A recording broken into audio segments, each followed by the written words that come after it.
अमेरिकी राष्ट्रपति Donald Trump ने सोमवार को कहा कि अगर गाजा पट्टी में बंधक बनाए गए सभी लोगों को शनिवार दोपहर तक रिहा नहीं किया जाता तो हमास के साथ युद्ध विराम समझौते को तुरंत रद्द कर दिया जाना चाहिए। ट्रंप का बयान बंधकों की रिहाई रोकने की हमास की धमकी के बाद आया है। इससे 19 जनवरी को प्रभावी हुए 6 सप्ताह के युद्ध विराम पर खतरा मंडरा गया है। हमास के कदम को भयानक बताते हुए ट्रंप ने ओवल ऑफिस में पत्रकारों से कहा कि अगर ऐसा होता है तो गाजा को पूरी तरह से नरक बना देना चाहिए। ट्रंप ने कहा कि युद्ध विराम के बारे में क्या होना चाहिए, ये फैसला इजराइल को लेना है, लेकिन जहां तक मेरा सवाल है, मैं कहूंगा कि अगर शनिवार 12 बजे तक सभी बंधकों को वापस नहीं किया जाता तो मुझे लगता है कि ये उचित समय है, इसे तुरंत रद्द कर दिया जाना चाहिए। सभी दाव आजमाइश बंद कर दो और नरक के द्वार खोल दो। डोनाल्ड ट्रंप ने कहा कि सभी बचे हुए बंधकों को एक बार में रिहा किया जाना चाहिए, थोड़ा थोड़ा करके नहीं, 1 2 3 4 नहीं। हम उन सभी को वापस चाहते हैं। इजराइल इस सीज फायर को तुरंत रद्द कर सकता है, लेकिन ये सब मैं अपने लिए बोल रहा हूँ।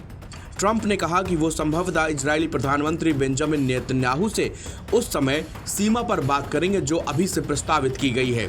हालांकि उन्होंने अपनी धमकी के बारे में विस्तार से नहीं बताया, केवल इतना कहा कि हमास को पता चल जाएगा कि मेरा क्या मतलब है। यह पूछे जाने पर कि क्या अमेरिकी सेना की संभावित भागीदारी से इनकार कर रहे हैं, ट्रंप ने जवाब दिया, हम देखेंगे कि आगे क्या होता है।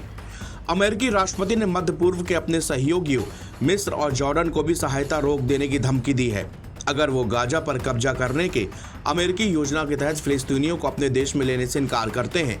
ट्रंप ने पत्रकारों से पूछा कि क्या वो अरबों डॉलर की अमेरिकी सहायता को निलंबित करेंगे। अगर वो नहीं मानते तो मैं संभवतः इसे रोक दूंगा।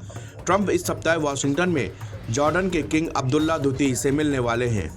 ट्रंप ने वाशिंगटन में इजराइल के प्रधानमंत्री बेंजामिन नेतन्याहू के साथ एक संयुक्त प्रेस कॉन्फ्रेंस के दौरान कहा था कि अमेरिका की योजना गाजा को नियंत्रित करने और उसके निवासियों को हटाने के बाद फिर से विकसित करने की है।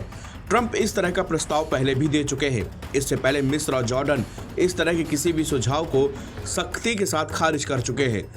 अरब देशों ने ट्रंप की इस योजना का विरोध किया है। इसमें उन्होंने गाजा के निवासियों को हटाकर उसे मध्य पूर्व का रिवेरा बनाने की बात कही थी। फिलिस्तीनी नेताओं ने भी इस प्रस्ताव को पूरी तरह खारिज कर दिया है। ट्रंप ने हाल में ही व्हाइट हाउस में पत्रकारों से बातचीत के दौरान कहा कि उस योजना को रियल एस्टेट डील के रूप में देखते हैं और इसे बड़ा निवेश मानते हैं।